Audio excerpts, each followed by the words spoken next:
Boa tarde àqueles que nos acompanham ao vivo. Boa Bom, tarde. dessa vez a gente corrigiu aqui alguns problemas técnicos, porque estava muito difícil de escutar o que a gente dizia no programa anterior, então daqui para frente a gente vai fazer tudo desabilitando os microfones um do outro, para garantir que a gente se faça entender por aquele que queira assistir ao vídeo. Bom, a gente escolheu mais um tema colossal, a exemplo do que a gente fez na semana passada, um tema aqui de 9.600.000 quilômetros quadrados, aproximadamente. E mais do que isso, né? Porque mais do que a dimensão territorial, são séculos e séculos de história, uma das histórias mais antigas da humanidade, que é a história da China.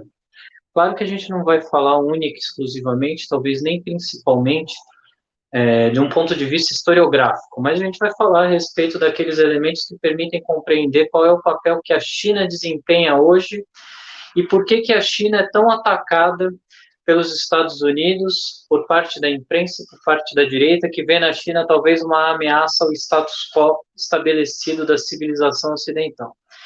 Então, vou passar a bola aqui para o Diego fazer uma breve consideração inicial a respeito do que para ele significa tratar desse assunto. Bom, tudo bem? Quem estiver aí assistindo a gente, espero que o áudio esteja legal dessa vez. Infelizmente, da última vez a gente tentou, mas ficou meio complexo. Bom, o que eu acho é assim: a China é um assunto grande, né? Como o Luiz comentar aí, é colossal. Nós temos um povo, né? Nós temos um país que tem só de história registrada escrita, nós temos de 4.000 antes de Cristo até agora, né? Então, assim, se parar para pensar, é um povo que está há 6.000 anos produzindo coisa escrita, que está produzindo história, que está produzindo, né, conteúdo e, ao mesmo tempo, que tem uma forma de organização social muito peculiar, que a gente vai abordar aqui também hoje, né?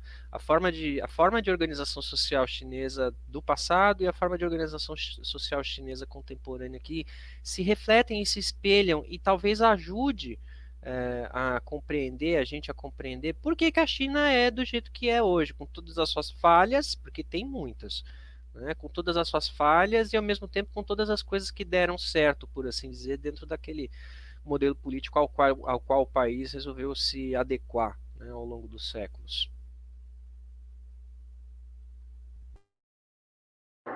Bom, vamos começar então pelo fim. Vamos começar falando a respeito daquilo que talvez seja, no imaginário geral, a questão mais polêmica a respeito da China atual. Seria a China um país imperialista? Quer dizer, eu lembro de ter travado essa discussão recentemente, dentro do movimento popular, quando algumas pessoas diziam: a gente está muito preocupado com o imperialismo norte-americano e está se esquecendo que a China tem comprado vastas porções de terra no continente americano e é uma ameaça real, ou pelo menos potencial, aos interesses brasileiros. Então, eu queria talvez até provocar até o Diego a fazer uma discussão a respeito disso, partindo de um dado empírico que, para mim, ele exemplifica bastante bem, ilustra bastante bem a confusão que se faz a respeito do suposto imperialismo chinês. A China representa hoje 9,7% do PIB mundial, enquanto Estados Unidos representam 26% do PIB mundial. A comparação entre Estados Unidos e China, ela, em termos de magnitude, é uma comparação ainda hoje. É claro, a respeito do futuro a gente só pode fazer elucubrações. Ainda hoje, uma comparação perigosa. Embora a China tenha se apropriado de vastas porções de terra aqui no Brasil, a indústria agrícola chinesa no Brasil, ela virtualmente não existe, não tem qualquer relevo. Ao contrário disso, o maquinário industrial ao qual os agricultores recorrem aqui no Brasil, as sementes que se usa na agricultura nacional, aqueles produtos que são produzidos para um fim de exportação são todos determinados pelos interesses econômicos das potências europeias e dos Estados Unidos, basicamente. O maquinário vem da Suécia, o maquinário vem do Canadá, o maquinário vem dos Estados Unidos, e as sementes e insumos agrícolas em geral, defensivos agrícolas, vêm das grandes empresas, FASB, etc., que são ou de matriz europeia ou de matriz norte-americana. Fica com uma provocação, Diego, e fique livre também para discordar de mim, se for o caso. Muito bem. Eu não sei se o meu microfone já está destravado, porque eu não consigo ver com a legenda aqui em cima. Ah, ok. Então, bom, eu faria uma distinção. Não, antes da distinção, só um comentário ao nosso ouvinte, ao nosso telespectador desavisado. É interessante porque o Luiz e eu temos uma longa história, né, de debate, conversa, uma amizade de longos anos. É bacana porque nossos pontos de vista, vocês vão perceber com o tempo que é como um DNA. É como uma hélice, né? A gente converge em muita coisa e dentro dessa convergência a gente diverge em coisas que entram numa convergência depois. Talvez isso, Luiz, aqui, falando como um amigo, talvez isso seja o que faz a gente ter uns debates bacanas, né? Porque a gente acaba concordando em muita coisa e dentro do que concorda tem as discordâncias. E aí entra no ponto que eu acho que é uma discordância, né? Nós chegamos a conversar em privado algumas vezes sobre o conceito de imperialismo. Imperialismo, da forma como eu interpreto, né, vem pegando pela própria raiz da palavra mesmo, império. São pretensões imperiais de uma determinada nação, né? O que isso quer dizer? Então, pretensão imperial seria como uma nação que não se vê apenas como uma localidade inserida num contexto mundial, mas sim uma nação que se vê como aspirante a protagonista do cenário mundial. Eu acho que essa seria a definição. Então, tendo-se em vista essa definição, eu considero que a China é sim imperialista, tem sim pretensões imperialistas, assim como o Brasil. O Brasil também tem pretensões imperialistas dentro da América Latina. A Rússia também tem pretensões imperialistas dentro da Europa, né? E, enfim, mundo afora. Mas antes de eu continuar, só quero confirmar de novo: meu microfone está aberto ou ele está fechado? Tá, porque novamente apareceu aqui uma imagem. Bom, tendo dito isto, aí eu vou falar sobre o que eu considero como essa questão do imperialismo chinês. É claro, é nítido que a China é o país mais gigantesco ali da Ásia, não só em proporção territorial, quanto em população, em história, histórico e por aí vai, né? Então é natural de se imaginar também que essa pretensão deles, essa pretensão imperial de expansão, seja algo nato na sociedade, porque afinal de contas eles, desde que o mundo é mundo, por assim dizer, são um povo em expansão. Para se ter uma ideia, China em chinês se pronuncia Zhongguo, né? Zhongguo significa o império do meio, a cidade do meio, o país do meio, o reino do meio, porque eles, desde então, os tempos primordiais, se consideram o centro do mundo. Bom, tendo-se em vista que o próprio país se considera o centro do mundo, eu acho um pouco complexo de nós não imaginarmos que justamente eles têm pretensões de serem protagonistas globais. Bom, para arredondar aqui o argumento e aí passar a bola novamente, esse é o conceito que eu tenho sobre imperialismo. E dentro desse conceito sobre imperialismo, eu vejo a China sim como um país imperialista, que vai defender primeiro os interesses deles, né, e depois pensar no interesse alheio. No tocante às ações da China, por exemplo, no Brasil e em outros lugares, eu compreendo que, veja, a China ela tem uma forma diferente de imperialismo ao qual nós estamos acostumados. O imperialismo americano, não é, ele é a exportação de valores, é a exportação de ideias. Então você tem aí desde os valores, né, do século século passado, mas os valores dos anos 60, 70, 80. Somos a liberdade, compre a nossa liberdade. Olha só, você pode ter calça jeans. Olha só, você, sei lá, vai ver um filme da Marilyn Monroe. O padrão americano de imperialismo, ele se propõe a um padrão de exportação cultural, né? Que alguns chamariam até de marxismo cultural. E agora a galera da direita pegou essa mania, né? Marxismo cultural. Quem faz um tipo de exportação cultural é os Estados Unidos. Vai no cinema, o cinema ele é todo propaganda, propaganda no sentido de propaganda, é propaganda ideológica americana. Então, assim, o imperialismo americano, ele é moldado dessa forma. Ele faz com que as nações que absorvem a cultura deles se alinhem mais ao padrão de pensar americano, né? The American Way of Life. A forma chinesa, como eu enxergo, a forma chinesa de imperialismo, ela se difere da americana, porque assim, o chinês ele não está preocupado no mundo inteiro aprender chinês, ele não está preocupado no mundo inteiro gostar de ópera chinesa, gostar de novela chinesa, não. A China não exporta cultura. A forma como a qual eu vejo de imperialismo chinês é financeiro. A China cria relações, ela cria relações comerciais entre parceiros, onde esse elo financeiro gera dependência do país chinês. E por conta da dependência financeira, esses países se veem em posições onde eles têm que concordar, por exemplo, com políticas internacionais que são, às vezes, até contrárias aos interesses do próprio país, mas que se eles não concordarem com essas políticas, o que acontece? A China vai acabar boicotando alguma coisa, vai dificultar o financiamento de alguma coisa, porque a economia chinesa ela é toda baseada em câmbio fixo. Isso quer dizer, para quem não conhece muito de economia, isso quer dizer que lá o valor do renminbi, né, o valor do yuan, o valor do dinheiro deles é controlado artificialmente pelo Estado, porque o Estado chinês tem banca para fazer isso, o Estado chinês tem como virtualizar o valor da moeda deles. Uma vez que o valor da moeda deles é controlado pelo Estado, toda a cadeia produtiva e de consumo do país também sofre um reajuste de preço cambiado pelo Estado. Isso na prática quer dizer o quê? Que se o Estado controla o sistema, o fluxo financeiro de capital ali, e quanto valem as commodities, quanto valem as coisas, eles podem baixar o valor da mão de obra deles para um preço quase zero para o capital estrangeiro, mas ao mesmo tempo dentro do país aquele capital de trabalho não é uma renda tão miserável. Sei lá, vou dar um exemplo aqui, um trabalhador de uma fábrica chinesa, o salário que ele recebe para os nossos padrões ele é baixo.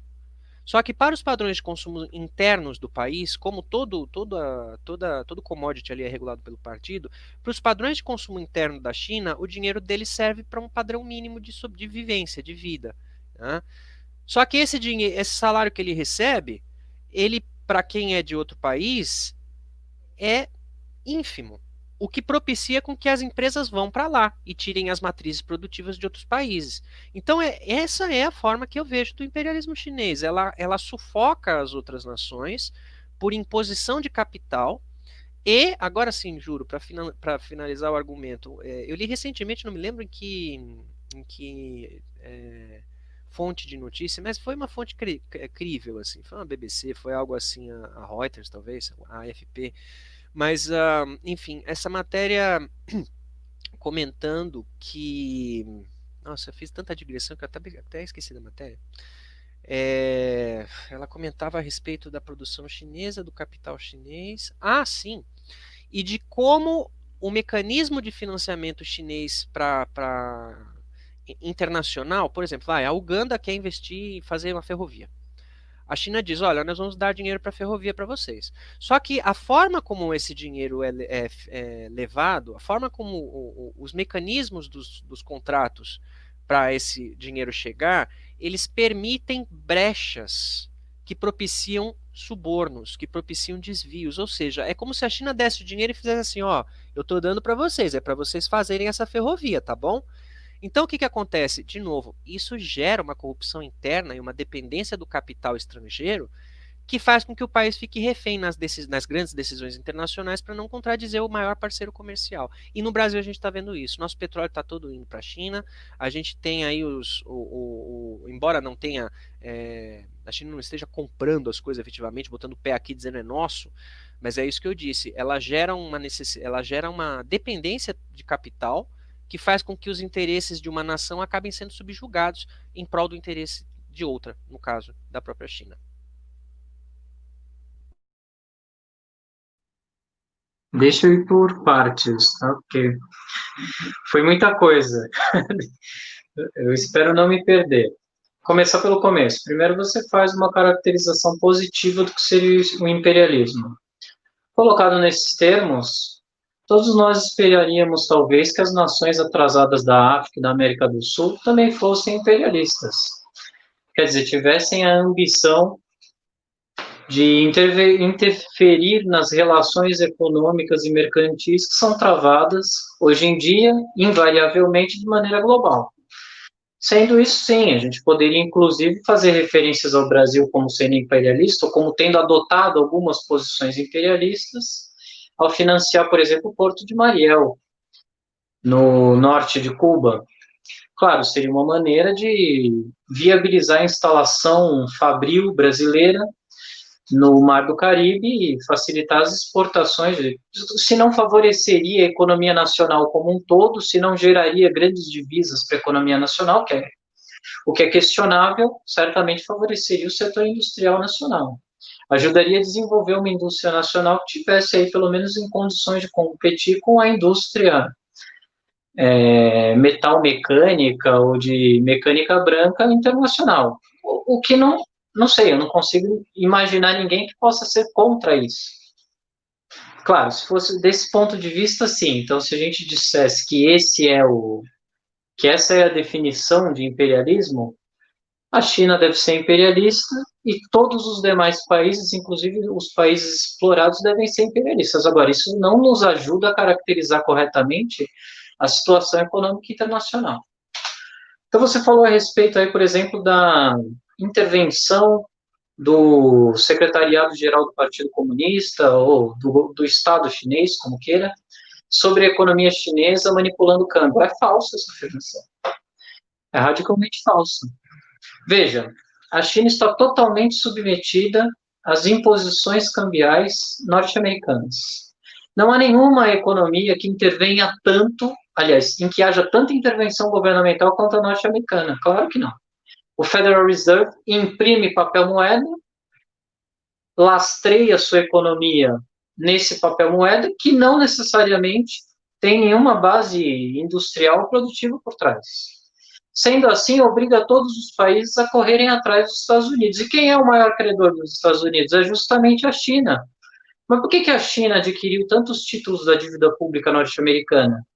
Não é porque foi uma intencionalidade chinesa, claro que não. Se eles pudessem, inclusive, não ajudariam a financiar a economia norte-americana, porque eles são concorrentes da China em muitos ramos de atividade produtiva.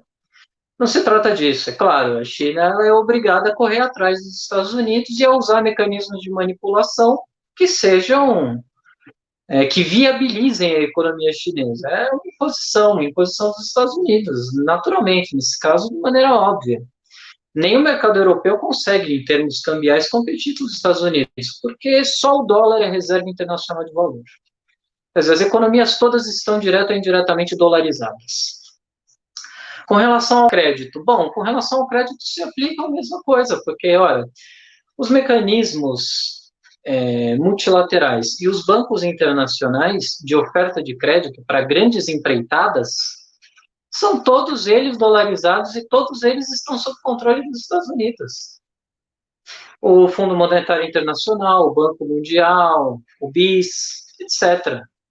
Agora você tocou num ponto importante, vou até colocar como legenda, hein, porque isso aqui é importante. Eu imaginei que nós fôssemos tratar desse assunto.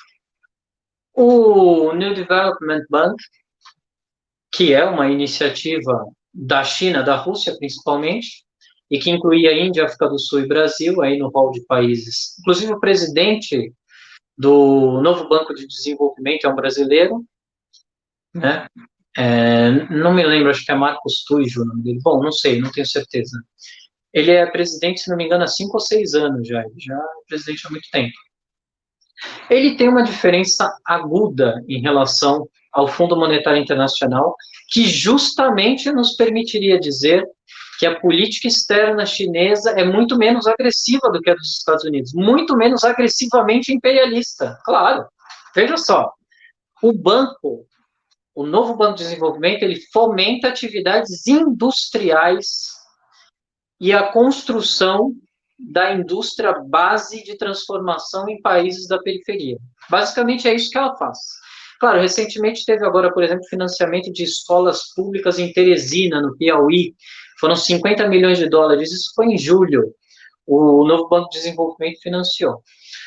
Mas tudo bem, estou dando um exemplo avulso, só para dizer que não só grandes obras vultosas, mas é muito mais do que isso. Mas fundamentalmente são grandes obras de infraestrutura. E o FMI? O FMI ele só empresta recursos com juros escorchantes para a rolagem da dívida pública.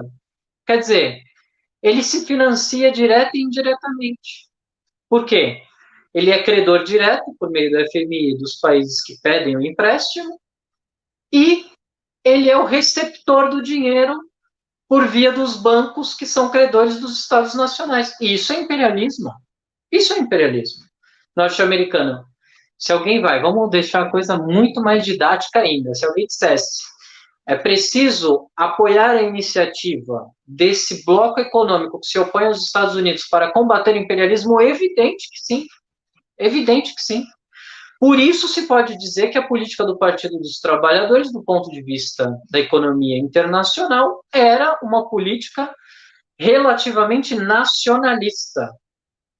Agora, como é que o nacionalismo poderia estar associado ao fomento das atividades creditícias de um país imperialista? Não, isso é uma contradição em termos, certo, Diego? É uma contradição em termos. Não pode ser. Essas coisas não andam juntas. Mas você falou sobre. Eu estava antecipando agora o tema corrigindo aqui. Mas você estava falando a respeito da indústria cultural. Veja, o imperialismo norte-americano ele não tem como principal, como se diz, vetor de dominação a indústria cultural, de jeito nenhum. Veja, os Estados Unidos, a gente está usando aqui tecnologia totalmente norte-americana. Quer dizer, a tecnologia informacional, computacional, ela foi monopolizada pelos Estados Unidos. É claro que em alguns setores secundários, quer dizer, os códigos da computação foram todos abertos, né? Mas, ainda assim, a gente tem aí empresas sul-coreanas que são muito mais competitivas até do que as chinesas em fabricação de software. De hardware, não. Tem essas porcarias chinesas aqui, Lenovo. Tem umas porcarias e tudo, tem coisa boa, mas em geral tem porcaria, por quê? Porque o que eles fizeram foi ampliar o acesso de certos bens de informática para uma vasta parcela da população que não poderia tê-los de outra maneira, se não fosse barateando o custo. Com relação à mão de obra, é claro, a China oferecia assim, aos investidores internacionais era mão de obra barata, basicamente, energia barata, porque a China é rica em energia, em fontes de energia. Não renováveis, diga-se de passagem, muito poluentes, e a hidrelétrica. Bom, foi assim que eles conseguiram atrair todas as grandes empresas dos Estados Unidos para dentro. Quer dizer, também não é um desenvolvimento totalmente autônomo do ponto de vista da soberania industrial. Não. Eles estão também a reboque dos verdadeiros imperialistas também nesse sentido. Calma aí, eu falei demais. Vou passar para o Diego ali, senão também a gente vai ficar só nesse assunto. Comenta mais um pouco e a gente pula. O propósito não é ninguém convencer ninguém de nada. A gente debate a ideia, não vai debater exaustivamente, porque o programa é curto, e as pessoas pensem por si só e recorram aí. Ah, é isso mesmo. Eu acho que o importante é se divertir. Eu estou me divertindo aqui. E refletir a respeito das coisas, né? Como disseram aí, a gente tem pontos convergentes e divergentes, e aí acho que daí que a gente encontra consensos, né? Ah, eu anotei um monte de coisa aqui, então agora se prepara. A gente eu vou tentar arrematar um pouco do que você falou e expor as minhas opiniões também. Ah, bom, vamos lá. Por onde eu começo aqui? Dolarização global, isso é um ponto importante também que as pessoas precisam entender.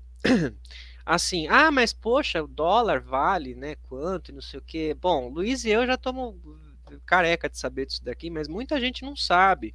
Como que funciona a balança comercial global? É engraçado porque a gente, ai, nossa, é um negócio complexo. Não, não é complexo. É assim, é simples a ponto de a pessoa quando entende, ela fala, não, jura que é isso? Porque é a seguinte forma, olha, todas as coisas que são vendidas do porto para fora e que entram do porto para o país, do mundo inteiro, tá? Todos os países do mundo, são comercializadas em dólar. Ou seja, você quer comprar uma tranqueira chinesa, você quer comprar uma máquina agrícola chinesa, você quer comprar qualquer coisa de outro país, da Europa, você quer comprar coisa da Europa, você vai pagar em dólar. Então, assim, essa é a forma pela qual o dólar mantém o seu valor, vamos dizer, real. Real com várias aspas, e vocês vão entender por quê. Todas as coisas que são comercializadas para além mar são indexadas em dólar. Agora vem o pulo do gato. Todas as nações do mundo têm as suas moedas e a gente tem um conceito em economia que é lastro. O lastro é assim, eu tenho alguma coisa aqui guardada que diz quanto vale a minha moeda no meu país. Antigamente, você tinha o ouro, que era um lastro, né? Tudo bem que tinha um monte de imperfeições aí, mas assim, eu tenho 10 barras de ouro, então meu dinheiro no meu país vale tanto porque o ouro representa o dinheiro que eu tenho. Depois, para resumir uma longa história, depois dos anos 70, esse lastro acabou. Por lobby americano, os países do mundo falaram, daqui para frente não vai ter mais lastro, tá? O lastro não é mais o ouro, la garantia soy yo. Então, dos anos 70 para cá, o lastro das moedas do mundo transformou-se no dólar. Ou seja, para o real valer o quanto o real vale, ele precisa ter uma certa quantidade de dólares em suas reservas. Para o euro valer quanto o euro vale, o euro precisa ter uma quantidade de dólares em suas reservas. E por aí vai. Isso é o segundo ponto que faz o dólar valer o valor real dele. Por que essas aspas todas? Agora eu vou tirar as aspas. Você deve estar se perguntando assim: bom, a moeda de todos os países é lastreada em dólar. E o dólar, caralho? Porque se todas as moedas são lastreadas em dólar, o dólar tem que ser lastreado em alguma coisa. Pois é, o dólar não é lastreado em nada. Eu vou chegar mais perto aqui, ó. Nada. O dólar não tem lastro. Isso quer dizer que o dólar vale o quanto o dólar acha que ele vale. Como o Luiz comentara, o Federal Reserve, o Banco Americano, o Banco Central Americano, que é um banco privado. O Federal Reserve dos Estados Unidos, ele aperta um botão e emite não sei quantos trilhões de dólares. E aí aqueles dólares valem o quanto eles dizem que valem. Eu estou simplificando uma história, mas é assim, de modo sintético, é isso. O dólar não vale nada. O dólar vale o quanto um bando de banqueiro gordo, nada contra gordos, mas só para fazer alegoria aqui, um bando de porco. Então, assim, o dólar vale o quanto um bando de banqueiros transnacionais consideram que vale. Bom, tendo em vista isso, agora eu vou falar da questão da balança comercial chinesa e dos BRICS. Bom, não é segredo para ninguém, os Estados Unidos são sim um país imperialista e a forma de imperialismo deles é de longa duração, não é? Desde o Big Stick para cá. Agora, tem uma coisa muito curiosa, que a China compreendeu enquanto nação que, para se contrapor a essa forma de imperialismo, a China precisaria ter algum tipo de, por assim dizer, moeda de barganha. Na Guerra Fria, era quantos mísseis você tinha. Com o mundo contemporâneo e o fim da União Soviética, eu vou falar da União Soviética mais para o fim aqui da minha fala, com o mundo 2.0 globalizado, essa moeda de troca deixou de perder tanto, deixou de ter o valor que tinha, porque um monte de outras nações começaram a ter ogiva, não é? O conflito armado, pelo menos nessa grande escala global, começou a reduzir a sua intensidade, agora são só guerras, né? Então, são guerras localizadas, como a do Iraque e tudo mais. Agora, o ponto da coisa é, a China precisava de algum tipo de mecanismo para se garantir enquanto protagonista mundial em contraposição aos Estados Unidos. O que eles fizeram? Usaram o dólar. Como você mesmo comentara, né, Luiz? A China ela é a maior credora dos Estados Unidos. A China tem mais papel moeda americano do que o que tem em circulação nos Estados Unidos nesse momento. O que é uma coisa maluca de se pensar, não é? Um país que tem mais dinheiro em espécie de outro país que emite a moeda e não tem limite de emissão, como eu acabei de falar. Isso garante à China um poder de barganha gigantesco, porque o que acontece, gente? De novo, o valor das economias ele oscila de acordo com o lastro que você tem e o quanto a sua moeda vale. Se um dia a China resolver pegar, claro, é uma situação absolutamente hipotética, mas a China pode fazer isso. Se a China um dia falar, eu não quero mais dólares, e despejar esses dólares num tanque, num container, dá para uma baleia comer. Se eles pegarem todo o dinheiro em dólares que eles têm do país, o país deles continua funcionando, eles continuam exportando as coisas e o dólar global vai valer menos que uma banana. Porque, de novo, a China detém mais capital americano do que os próprios Estados Unidos.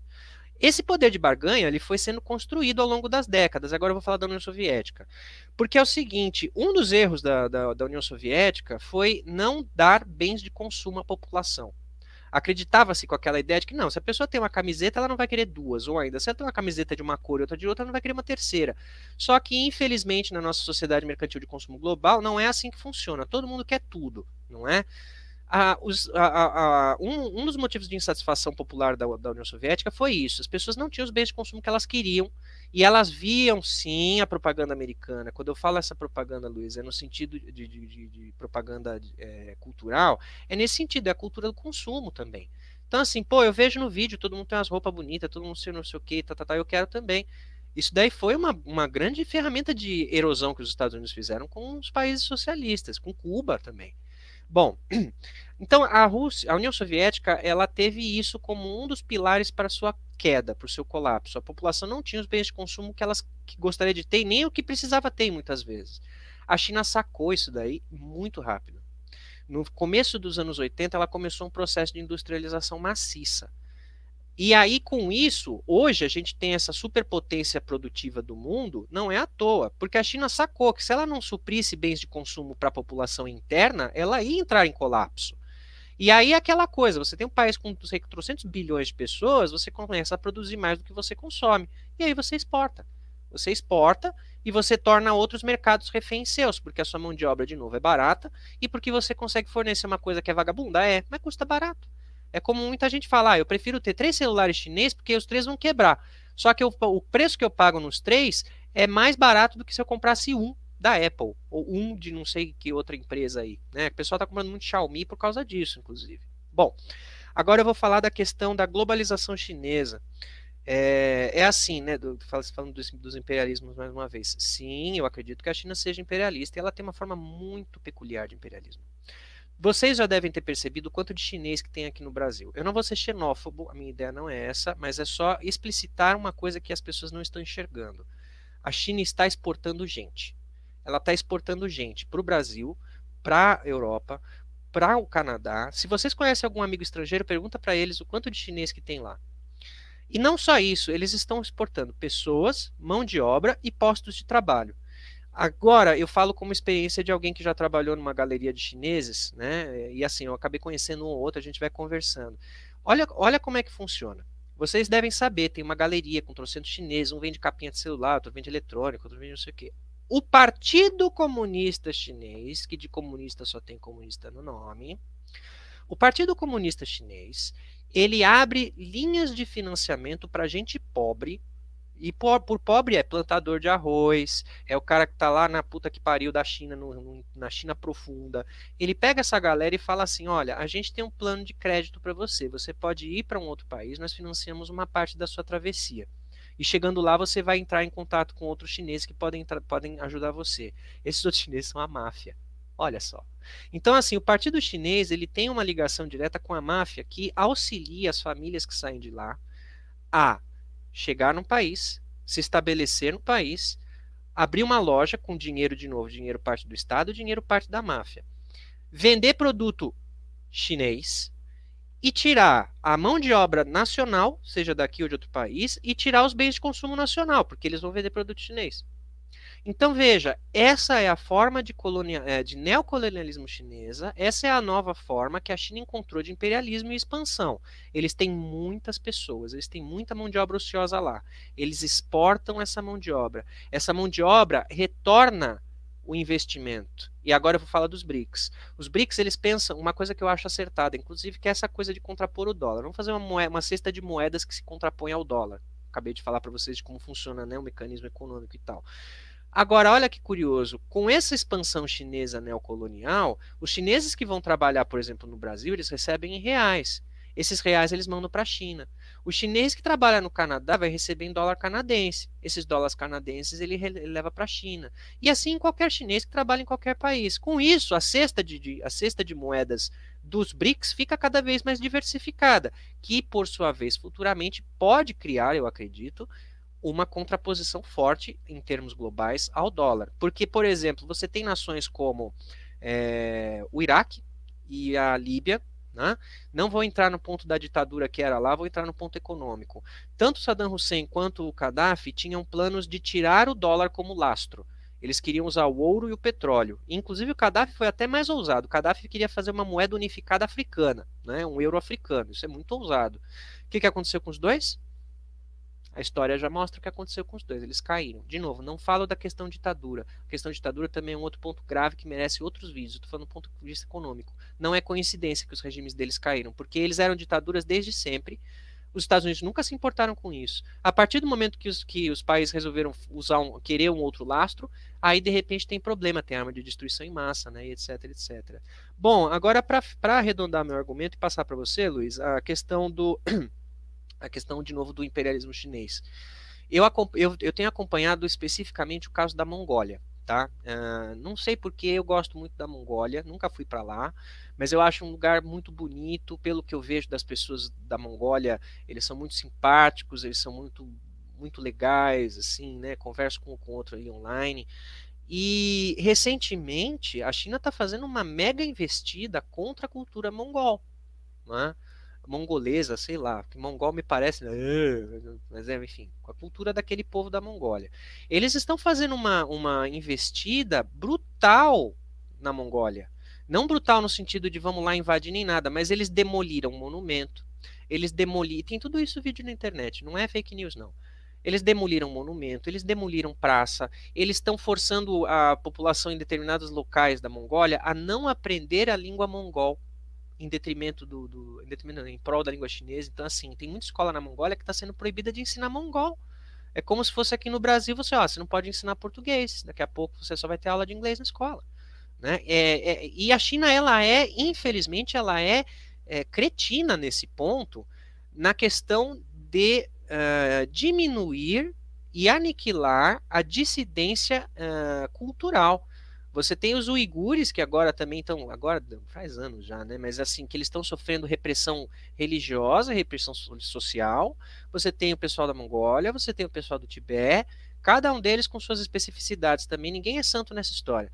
Porém, por outro lado, você como um país, você tem que respeitar uma das coisas da ONU, que é a autodeterminação dos povos. Você não pode simplesmente falar, vamos reeducar esse povo porque eles rezam para Maomé. E isso aqui a gente não reza para Maomé, então temos que reeducar. Tem campos de reeducação, que é como se fosse um campo de concentração, com lavagem cerebral e tudo. Vai me dizer isso não é imperialismo? Isso é. Só que aí, de novo, cada nação tem. Para finalizar, você comentara, né, a primeira vez aí desse nosso tópico, que se for assim, então toda nação, até a nação pequena africana tem. Tem. Toda nação tem seu próprio imperialismo. Pode ter certeza que, sei lá, o Botsuana e o Burundi estão lá tentando fazer com que o outro consuma coisas um do outro. A diferença é a escala. Porque quando você tem uma pequena nação que tem o seu imperialismo, tem a sua projeção local, essa nação é como o filme do Peter Sellers, né? O Rato que Ruge. Ela é um nada, ela está ali dentro de um microcosmos. Agora, quando você tem um país, uma nação grande, que tem um poder de peso na balança internacional, aí a forma de imperialismo deles começa a ser um pouco mais, vamos dizer assim, incisiva e cruel. Como é, na minha opinião, como é o caso do imperialismo chinês, do imperialismo russo, do imperialismo americano. Não digo quem é melhor ali, mas são formas de imperialismo que eu considero muito invasivas no ponto de vista global. Eu acho que, bom, enfim, acho que é isso. Olha, eu vou dizer em primeiro lugar que não é bem assim, talvez. Você gosta da Mongólia e não conheceu. Talvez seja melhor dizer assim: você gosta da Mongólia justamente porque não conheceu. Não, claro, é só uma brincadeira. Eu não estou dizendo com isso que o povo mongol mereça ser oprimido por ninguém, nem nada disso. Deixa eu aproveitar. Então vamos começar porque novamente são várias questões. Mas foi bom porque assim já fica encaminhadas as discussões que eu vou fazer daqui por diante. Vou só mostrar esse livro aqui. Opa, aí. Obras selecionadas de Jiang Zemin. Porque justamente aqui é uma série de textos que são ou transcrições de discursos dele, em geral são isso, ou artigos publicados. E num deles, de dezembro de 1998, 25 de dezembro, num discurso feito na Comissão Militar Central chinesa, Jiang Zemin está dizendo justamente que a nova estratégia do Partido Comunista Chinês é de reduzir o efetivo militar, diminuir os gastos militares e investir naquilo que seria uma política de desenvolvimento puramente econômico da China e de expansão das fronteiras econômicas chinesas. Quer dizer, só por não ter adotado a estratégia militar, embora haja outras formas de dominação que dispensem inclusive os exércitos e os bombardeios, isso por si só já é uma medida de que a gente poderia chamar de amistosa, amigável, pelo menos num determinado grau, pelo menos comparativamente. Porque não é assim que se deu o desenvolvimento das grandes potências capitalistas que existem hoje. Também desse ponto de vista, a nova rota da seda chinesa, ela pode abrir aí todo um campo de exploração econômica para a indústria chinesa, porém, ela se dá por vias pacíficas. Assim como o grande salto para o futuro, ela pode trazer consequências negativas também. Mas é uma forma de desenvolver uma economia que foi aí submetida a todo tipo de tentativa de dominação estrangeira. Nós estamos falando de um país que se unificou e uma minoria étnica dominou e controlou o regime político desse país com apoio das potências estrangeiras durante séculos, até a dinastia Qing. Quer dizer, os Manchu, no nordeste da China, que era uma minoria étnica muito minoritária, porque os Han correspondem ainda hoje a 92,8% da população chinesa, né?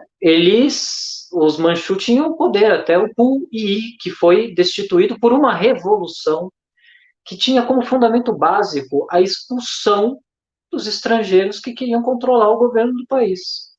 E tanto era assim que quando os japoneses invadiram em 1932 a China, eles restabeleceram o governo fantoche desse mesmo Pu Yi da dinastia Qing. Quer dizer, havia uma intervenção colonialista direta na China. Aliás, a China foi vítima de vários assédios colonialistas das potências europeias. A China também invadiu a península da Coreia, o Japão, as ilhas próximas, controlou Taiwan? Sim, também. Mas aqui a gente precisa fazer uma distinção muito clara, que é uma distinção fundamentalmente de dimensão. A economia chinesa é uma economia que está subordinada à economia capitalista mundial. Ela não tem um papel autônomo, nenhum desenvolvimento autônomo, de jeito nenhum. As forças produtivas chinesas se desenvolveram no marco do desenvolvimento das forças produtivas capitalistas e do colonialismo. E aí, tudo bem, vamos deixar eu só falar disso, só para não dizer que passou em brancas nuvens.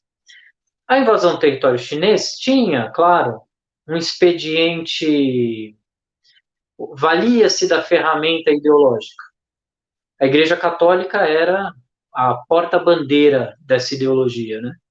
Como em quase todo o Oriente, a Igreja Católica, no caso da China, a Igreja Nestoriana, né, do Patriarca de Constantinopla, entrou na China, não propriamente para difundir o cristianismo, que era um cristianismo, no caso dos nestorianos, muito confuso e tudo, mas fundamentalmente para unificar em torno de uma determinada cultura todo o povo chinês e submetê-lo à autoridade daqueles que vinham trazer as boas novas, né? E as boas novas não eram tão boas assim, né? Foram experiências sangrentas, que culminaram numa revolta nacionalista enorme no século XIX. Veja só, a Guerra do Ópio, ela talvez seja uma expressão boa disso, né? Havia aí missões jesuíticas e de outras ordens religiosas na China, e havia também, é claro, embaixadores e diplomatas de outros países tentando viabilizar o comércio entre a Europa e a China. E a Inglaterra tentava impor ao governo chinês de então que importasse ópio. E, bom, o ópio causava degradação total da população chinesa, mas isso não interessava os ingleses. O que interessava é que eles precisavam escoar a produção de ópio, e eles empreenderam 2 guerras que mataram centenas de milhares de pessoas para poder vender ópio para o povo chinês. Bom, é aí que nasce a cultura da tentativa, talvez, de independência e soberania nacional. Quer dizer, se não nasce daí, pelo menos ganha um impulso e tanto a partir daí. E aí os chineses, é claro, têm que estabelecer um critério que permita a eles identificar o que são os interesses chineses e quais não são. E em 1899, 1900 tem o levante dos Boxers, um dos símbolos principais esses especialistas em artes marciais, e não era bem boxe, era um boxe, uma forma de boxe chinês lá tradicional e tudo. Eles achavam que eles podiam vencer os exércitos armados do Ocidente lutando artes marciais. Então, claro, uma loucura, né? Um dos principais símbolos deles era um porco crucificado, que era a imagem de Cristo, né? Veja só que revolta que o cristianismo causou lá. Por quê? Porque o cristianismo é uma força de destruição em massa. O cristianismo e a religião em geral, ela serve justamente para isso, para oprimir e explorar os povos, subjugar os povos. E foi isso que foi feito na China. Eu estou dizendo isso para justificar aí, não o comportamento chinês em relação às questões de tudo. Estou justamente dizendo que tudo tem uma causa, e a causa inicial disso certamente tem origens não na China, mas fora da China. Esse é o verdadeiro imperialismo. É o imperialismo que faz com que a China tenha que encontrar algum caminho de desenvolvimento econômico, como a Coreia do Sul também. Park Chung-hee, que foi o ditador da Coreia do Sul durante as décadas de 60 e 70, desenvolveu o país através da criação de uma indústria siderúrgica nacional própria, e depois o que se conhece como Jaeshou, né? Jaeshou, Chaebol, né, que são as 5 grandes empresas sul-coreanas, aí, LG, Samsung, essas, então, bom, eles desenvolveram, foi na base da força, porque na amizade não vai, meu amigo. Na amizade não vai, porque o poder do dinheiro é muito grande. Então, é preciso romper as barreiras. Mas, na medida do possível, a China está fazendo isso de maneira pacífica. Por quê? Porque ela não pode, por meios militares, superar os seus adversários. E a ideologia conta muito menos do que a posição social e geopolítica e militar que cada um ocupa. Isso é um erro do pensamento de muita gente. Eu acho que o Diego incorre às vezes nesse erro, porque a ideia é secundária, meu amigo. A ideia, qualquer uma que sirva para justificar os fins econômicos, serve. Quando alguém tenta reduzir o marxismo, por exemplo, a um mero economicismo mecânico, ele está cometendo o maior erro. Ele está dando armas contra si próprio. Porque, na verdade, é mesmo, em última instância, a economia que decide tudo. Tudo. São os interesses econômicos. Se a gente não tem o que comer, o resto não importa. Primeira coisa é você ter o que comer, ter o que vestir, ter como desenvolver o seu país, ter como oferecer emprego para todo mundo que mora lá, etc. Agora, com relação... Você vê que eu estou meio na defensiva, estou só respondendo a Diego. Outra coisa é com relação à exportação de gente e mão de obra. Gente, isso daí acontece em todos os países do leste asiático, porque o crescimento demográfico lá é muito grande. Por uma série de razões que eu não vou poder esmiuçar, e nem sei se eu não teria competência também para esmiuçar, mas a China foi o único país que empreendeu em grande escala um programa de esterilização. Sejamos favoráveis ou contrários a ele. Empreendeu em larga escala. Quer dizer, e veja, o crescimento populacional da China já é muito menor do que o dos seus vizinhos. Nem se compara com Bangladesh, Vietnã, e nem com a Índia, que vai superar a China. E países do norte da África, como Tanzânia, também vão acabar. Bom, a gente recebe aqui muitos africanos, mas, bom, a solução política não pode passar nunca por rejeitar as migrações que acontecem ao redor do globo, que, na maioria das vezes, são feitas contra a vontade das pessoas, inclusive. Acho que a maioria das pessoas quer viver onde nasceu mesmo, né? Se sai, porque não tem outra alternativa. Bom, então a gente tem que ver o seguinte, a China exporta mão de obra e tudo bem. A gente não é capaz de absorver essa mão de obra? Quais são as causas que tornam isso um problema social para o Brasil? Porque, certamente, as relações comerciais entre Brasil e China são muito favoráveis para o Brasil, muito. Agora teve epidemia, o governo chinês é atacado pelo governo brasileiro quase todo dia. Em julho, além daquele empréstimo que o Banco dos BRICS destinou ao país, a Teresina, como eu disse, destinou 1 bilhão no combate ao coronavírus. Foi o novo Banco de Desenvolvimento dos BRICS, não foi o FMI. E se fosse o FMI, certamente haveria condicionantes, como sempre há, e esses condicionantes são draconianos e obrigam os países a fazerem ajustes fiscais que matam a população de fome. Estou dizendo isso tudo porque o papel geopolítico da China neste momento é positivo. Essa é a questão. A nova Rota da Seda, eu marquei ali no letreiro, já estava tirando e nem falei. A nova Rota da Seda é o mesmo programa que o G20 queria implementar na África. É o mesmíssimo programa. O Wolfgang Schäuble, que era ministro da Economia, alemão, ele já tinha proposto a única saída para a crise mundial depois da queda do Lehman Brothers era justamente investir em infraestrutura na África. Essa era a proposta, foi aprovada pelo G20. É que eles não colocaram em prática, porque o Bank of Deutschland está falido e os bancos europeus em geral estavam falidos depois de 2008.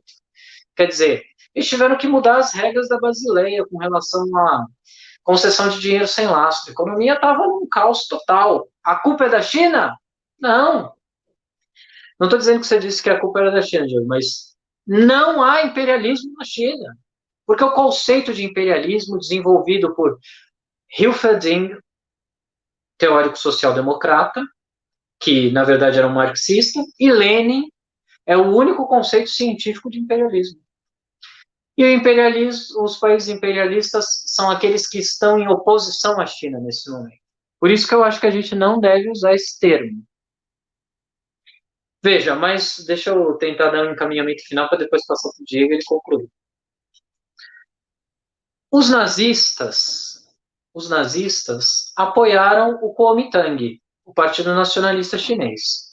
Teve a Revolução em 1911, o principal líder do movimento republicano da época, Sun Yat-sen, morreu em meados da década de 20, e aí uma ala direita do Partido Nacionalista, Kuomintang, assumiu a direção do partido, à frente de Chiang Kai-shek. Chiang Kai-shek foi financiado pelos nazistas inicialmente na luta contra o Partido Comunista Chinês.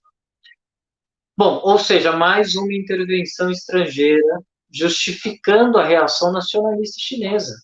Depois, os Estados Unidos financiaram a luta contra os comunistas em diversos momentos. Os japoneses invadiram a China e lutaram contra os comunistas. Quer dizer, havia aí um esforço grande, até porque a China faz fronteira com a Rússia, com a Sibéria, para ser mais preciso, né? E havia aí um esforço grande para impedir a influência comunista. Bom, os comunistas, eles tinham alguma alternativa se não empreenderam todo o esforço possível para desenvolver o país, inclusive matando uma parte da população de fome? Não tinha nenhuma escolha. A escolha era a submissão. Quando a Gangue dos Quatro, assim, Gangue dos Quatro já mostra que há um viés ideológico na condenação. A Revolução Cultural Chinesa, eu vou ter que pular saltos porque a gente tem pouco tempo. A Revolução Cultural Chinesa foi um marco de reafirmação da Revolução Comunista. Um marco. Uma virada à esquerda do regime comunista. A luta contra a burocracia universitária, que era restauracionista, que queria seguir aí o exemplo dos Brezhnev russos da vida. Não, Mao Tse-tung faz uma virada à esquerda. Eu vi umas coisas tão aberrantes. Se você vira, Diego, documentários, qualquer um de vocês virem documentários sobre o Mao Tse-tung aí na Discovery Channel, então ele parece como um estuprador de menores de idade. É uma coisa aberrante. Não dá para levar a sério isso.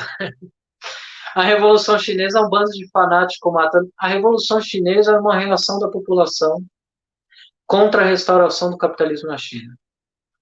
Quando a Gangue dos Quatro e o Lin Biao, ele é condenado de chamar de traidor e depois morre num estranho acidente de avião, entra Deng Xiaoping, que faz uma visita diplomática aos Estados Unidos. É claro que há de novo interferência dos Estados Unidos no desenvolvimento político chinês.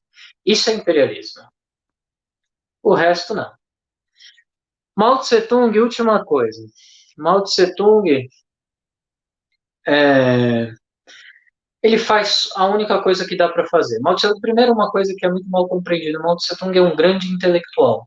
Eu não sou maoísta nem nada. Acho, inclusive, que o maoísmo é uma versão esdrúxula do guevarismo, né? Versão esdrúxula, assim, né? Ele desconsidera totalmente a base científica do marxismo, que é a luta de classes, e defende aí a militarização do campo, quer dizer, os focos guerrilheiros, como forma de desembocar a revolução. Não. O motor interno do desenvolvimento nas sociedades modernas capitalistas é a luta de classes, não é a guerrilha no campo. Foi uma série de circunstâncias que fez triunfar a revolução na China e porque o Partido Comunista Soviético fez tudo o que pôde para impedir que o Mao Tse-tung chegasse ao poder, por incrível que pareça. Eles tinham boas relações com o Chiang Kai-shek, inclusive ele foi membro da Terceira Internacional, coisas absurdas assim, do stalinismo, né? E, bom, mas Mao Tse-tung chega ao poder. O que o Mao Tse-tung faz assim, já que o pessoal usa muito a frase do Deng Xiaoping, né, de que não importa se o gato é preto ou branco, o que importa é que ele coma rato, né, para justificar a restauração do capitalismo. O que o Mao Tse-tung faz olha, não importa o que a gente vai ter que fazer, mas a gente vai ter que desenvolver economicamente a China. E aí ele descobre que ele só vai poder desenvolver à base do sacrifício fudido. E foi o que aconteceu. E não há desenvolvimento dos países explorados, atrasados, sem sacrifícios. Infelizmente, não há. Cuba, última coisa. Cuba, que é uma merdinha, que é uma ilha que não produz nada, tem um desenvolvimento social maior do que todos os países da América. É possível um negócio desse? Não é possível. Eles morrem menos criança com menos de 0 anos. Isso não é uma coisa menor, isso é uma coisa que mostra a solidez do sistema social cubano do que os Estados Unidos da América. Eu me despeço, agradeço ao Diego. E aí, Diego, sem pressa, conclui seu raciocínio e a gente encerra aí. Muito bem. Muito bem, é porque foi um caralhão de informação aqui, mas tudo bem.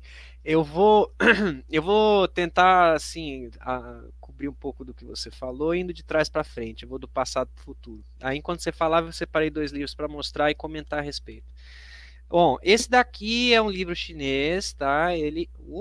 Câmera, aqui. Ele se chama Romance dos Três Reinos, tá? Sang Yanchi, aqui. Sang Yang, né? Eu traduzi esse livro aqui para o português. Ele é um romance de 200 e pouco depois de Cristo, né?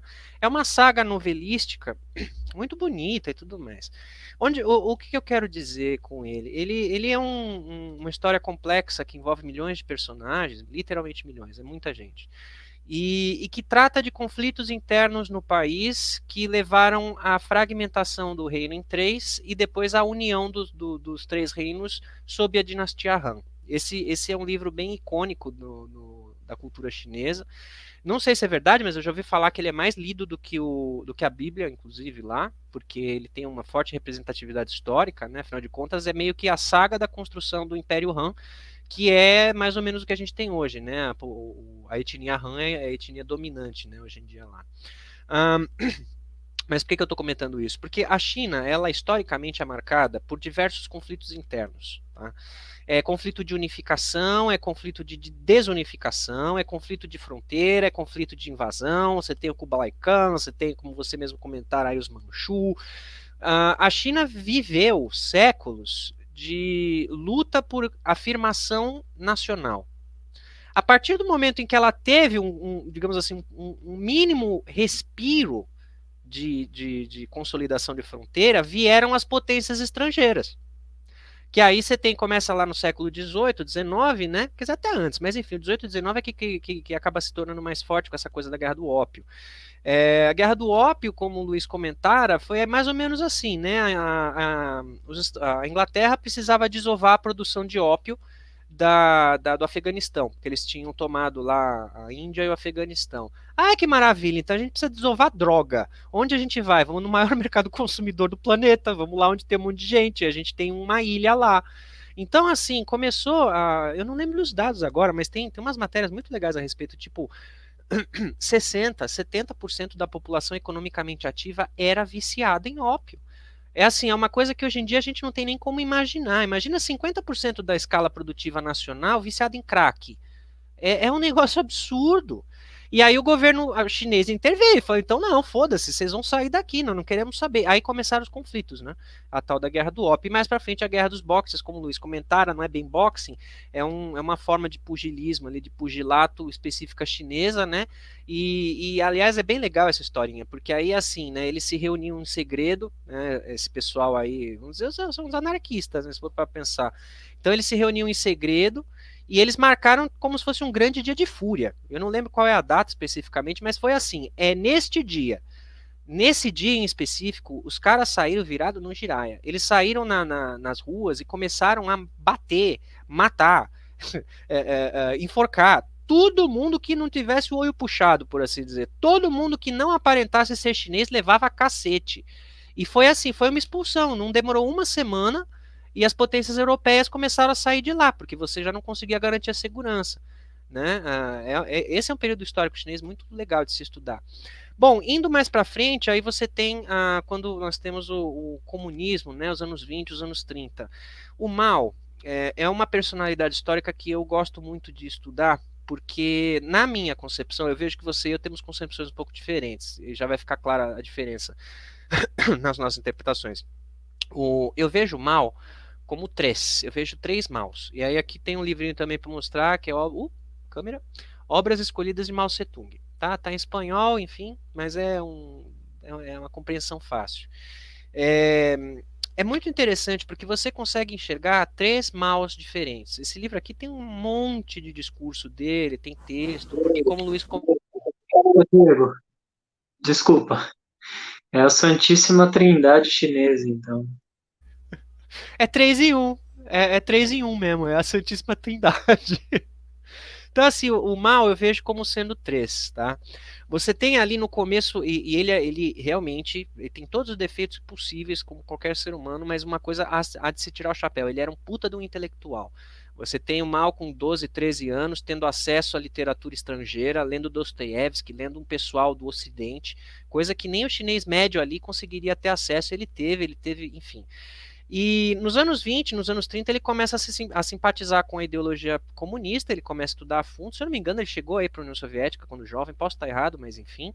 Ah, bom, a partir disso vem o primeiro mal, né? É o mal revolucionário. O Mao, no começo da sua carreira política, ele é um comunista, vamos dizer assim, ortodoxo, ele acredita no conflito de classes, ele acredita no embate direto, na nação direta, e eles travam diversas lutas dentro do país contra as forças reacionárias da direita, que eram forças financiadas pelos Estados Unidos, né, e pelas potências europeias, para evitar o alastramento da Revolução Soviética. Você tem esse texto aqui, só vou mostrar o título para quem tiver interesse depois pesquisar. É um dos mais legais que eu acho dele, na verdade, chama Contra o Liberalismo. Tá? Ele é de 7 de setembro de 37. Então esse é o período do primeiro Mao ainda. O primeiro Mao, ele está preocupado realmente em transformar a China em uma nova potência, mas não só uma nova potência, uma potência unificada. Porque, como eu falara, acho que na minha primeira fala de hoje, a China ela sofreu muito por séculos essa questão de unificação. Quando eles se veem unificados, vem alguma coisa interna ou externa que desunifica. Então eles têm essa dívida histórica consigo próprios, sabe? E o Mao tinha esse grande sonho de transformar aquilo numa potência nacional e internacional a fim de melhorar a vida do cidadão médio. E tem grandes ações, eles fazem campanhas de alfabetismo, eles vão o Partido Comunista Chinês, eles vão nas vilas pobres, eles vão educam as pessoas, ensinam os direitos das pessoas, são todos educados, eles vão lá, tem várias histórias bonitas, eles vão na vila, eles dormem sabe, no estábulo, assim, eles para não ocupar o espaço da casa das pessoas, enfim. É uma campanha muito bonita que conquistou a simpatia do povo. Bom, aí você tem se aproxima da Segunda Guerra, e aí os dois grandes rivais, né, o Chiang Kai-shek e o Mao, eles, inclusive um matou o filho, um não, né, mas assim,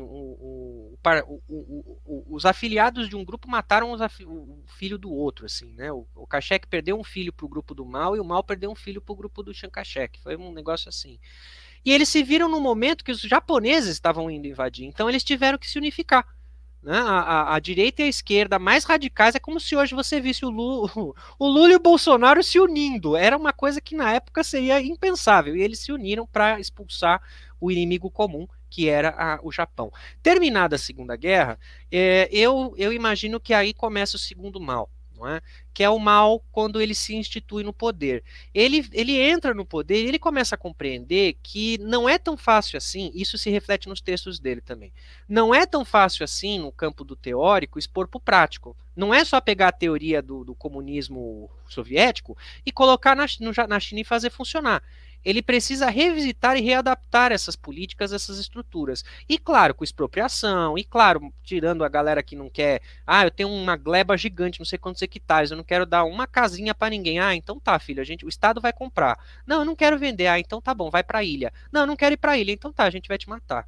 A Revolução Chinesa ela ainda teve essa peculiaridade interessante. Eles davam chances para os indivíduos, mas se a pessoa ainda assim é irredutível, bom, paciência, né, amigo? A gente te deu todas as chances. Você podia ter ido até para a ilha. Se não quis ir para a ilha, você vai ter que morrer. E dentro do contexto, e é sempre importante, a direita e a esquerda tem que entender isso, a gente tem que sempre analisar as coisas dentro do seu próprio contexto. Dentro daquele contexto, aquela era a única política viável. Assim como o Luiz dissera, não, em alguns casos morrem pessoas e tal, é bárbaro, é cruel. É bárbaro e cruel. Só que dentro da análise do contexto daquela época, para determinadas coisas, era aquilo ou era a barbárie. E, inclusive, isso vale também para a direita, tá? Teve algumas revoluções, alguns golpes de Estado em que, se não houvesse um golpe de Estado neoliberal, você teria também uma barbárie. Eu não estou defendendo o golpe, mas eu estou tentando analisar o contexto histórico dessas nações. Voltando, essa segunda fase do mal, ele percebe que a coisa não poderia ser como era o livro, como era o teórico bonito, precisava ser reformulado. Passam-se, acho que uma década, 2 décadas com esse segundo mal, tentando vários planos, alguns deram certo, outros não, de industrialização, de coletivização, e aí entra o período do terceiro mal, na minha opinião, que aí eu vejo que nós divergimos nesse aspecto. Eu acho que é o pior período dele. É quando sobe o poder à cabeça e quando ele se considera realmente o grande timoneiro de um processo histórico. Né? O Lula também passou por isso, só que, né, em outro contexto. É quando o indivíduo ele se considera maior do que ele é. E aí, no caso, o Mao, ele começa a fazer a revolução cultural, não é? A revolução cultural, da forma como eu interpreto, ela é nada mais, nada menos como uma forma, é uma forma de idolatria stalinista, mas não é a Stalin, é a Mao. Você tem ali, ele pega o livro de doutrinas, né, o livro vermelho dele, que são na verdade são textos escolhidos, né? O livro vermelho do Mao é tipo um monte de texto daqui que ele resolveu escolher e achou que era bom. E outras coisas e outros artigos. Então ele pega isso e ele transplanta isso como fosse uma verdade absoluta. E a classe intelectual, especialmente a classe jovem, adere a esse discurso e começa uma série de expurgos, começa uma série de perseguições, começa uma série de coisas que eu acho um pouco complicadas e desnecessárias até. Porque a revolução naquele momento já estava consolidada. A China já era um país unificado e, do ponto de vista internacional, ela não tinha nenhum tipo de ameaça iminente. Ameaça sempre tem, mas iminente não tinha. Então eu vejo como desnecessária a revolução cultural que ele promulgou. Inclusive, depois com a morte dele, vem Deng Xiaoping e tal, eles tentam se desvincular da revolução cultural e não é à toa. É porque eles percebem que esse caminho da idolatria é perigoso, porque mata muita gente e porque você fica refém de um líder. Tem alguns livros que tratam a respeito disso, de que os membros da cúpula chinesa, muitos deles que eram amigos e correligionários do Mao, ainda na época do Mao revolucionário. Muitos correligionários dele esperavam assim ansiosamente a morte dele, para poder desfazer um monte de coisa que ele tinha feito e que estava sendo prejudicial para a China. Bom, ok, falei demais, mas eu queria contextualizar o passado para nós chegarmos agora no presente, né? Falei dos três maus, o ópio, a revolta, deixa eu ver aqui, pontos positivos. Pontos positivos da política internacional chinesa. Como eu dissera, tudo tem que ser analisado no escopo do perfil histórico. É como se, sei lá, não dá para analisar o Império Romano achando que Júlio César era Deus. A gente tem que analisar Júlio César dentro do contexto dele. A mesma coisa, então, com a China ou com qualquer outro país. Né? Nações são como um ser vivo, orgânico, que nasce, cresce, reproduz, e aí alguns morrem, né? E alguns se ressignificam, enfim. Eu acho que essa forma de imperialismo chinês, porque, enfim, para mim é uma forma de imperialismo, Essa forma de imperialismo chinês, ela, em alguns aspectos, ela não é tão predatória quanto a forma de imperialismo americano. Porque, vamos dizer assim, pelo menos, com várias aspas aqui, pelo menos a forma de imperialismo chinesa se propõe a programas de desenvolvimento social. Os Estados Unidos não. Os Estados Unidos é uma política de ganha-perde. Nós ganhamos, vocês perdem. A China ainda tem alguma coisa de troca mútua, porque eu estou te dando um pacote financeiro de estímulo e você faz o que você quiser com esse pacote. Isso em si eu acho interessante, porque realmente não dá para negar, tem muita nação africana que foi muito beneficiada pelos pacotes chineses de estímulo. Você tem muitas nações da Micronésia, da Polinésia, que também foram. Você tem o Brasil, que se não fosse a China, nós estaríamos com a balança comercial toda cagada. Então, assim, essa política imperialista chinesa, ela tem sim as suas virtudes. O que me preocupa na política imperialista chinesa é a pitada de autoritarismo. E aí, para concluir, autoritarismo por quê? Eu sou anarquista. Para começo de conversa, eu já acho que o comunismo em si é um princípio muito interessante, mas ele é falho. O socialismo também, a partir do momento que você tem uma organização central. Organizações centrais tendem ao acúmulo de poder e capital. Tendo em vista isso, tudo bem, a gente começa a contextualizar, né, pelo menos o meu raciocínio contextualiza dentro dessa matriz. O comunismo chinês não é comunismo. O sistema social e político chinês ele se baseia em regras de mercado. E aí, voltando, acabei de mostrar um texto do Mao contra o liberalismo. O nome do texto é Contra o Liberalismo. E a China hoje é um dos países mais liberalistas do mundo, financeiramente falando. Então veja, os rumos da revolução se perderam. Eles foram se adaptando. E aí eu concordo com o Luiz, porque o processo histórico faz com que você tenha que se adaptar, porque não é assim, ah, que lindo, vamos criar o paraíso comunista. Ah, ok, aí o resto das nações vai pegar e jogar você na lata do lixo. É tudo um processo histórico. A forma como eu observo, posso estar muito errado nisso, mas a forma como eu observo o desenvolvimento chinês, os chineses eles sempre projetam as coisas para longuíssimo prazo. Não é? Mas, de novo, é um país com mais de 8 mil anos. Então, assim, eu acredito que eles estão se preparando para um processo de comunização mesmo. Comunização no sentido até utópico. Eu tenho a impressão que eles estão tentando preparar a nação deles para ser a primeira nação do mundo onde se atinge um nível, um patamar mínimo de igualdade entre os seus indivíduos. Eu acredito nisso porque, se a gente for analisar a trajetória econômica deles nesses últimos 20, 30 anos, o que você tem é uma harmonização da renda. Né? Eles estão diminuindo a desigualdade, a disparidade social, mas isso tem um custo. Esse custo eu não concordo, enquanto anarquista, mas eu compreendo a motivação histórica.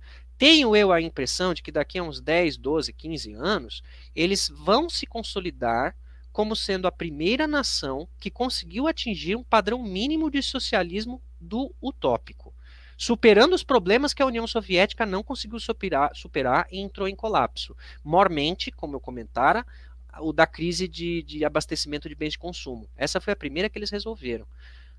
Com a tecnologia o 5G e o Caralho 4 aí, o escambau, eu acredito que eles vão conseguir também equalizar as relações de trabalho dentro da China. Agora, a minha preocupação, honestamente falando, a minha preocupação é dentro da China, mas e fora dela? Porque, enfim, para tudo que é feito, você gasta alguma coisa, né? Não existe um moto perpétuo. Para tudo que você cria energia, você gasta algum recurso. Para eles conseguirem esse estado de bem-estar social lá, eles vão ter que gastar recurso de alguém e de algum lugar.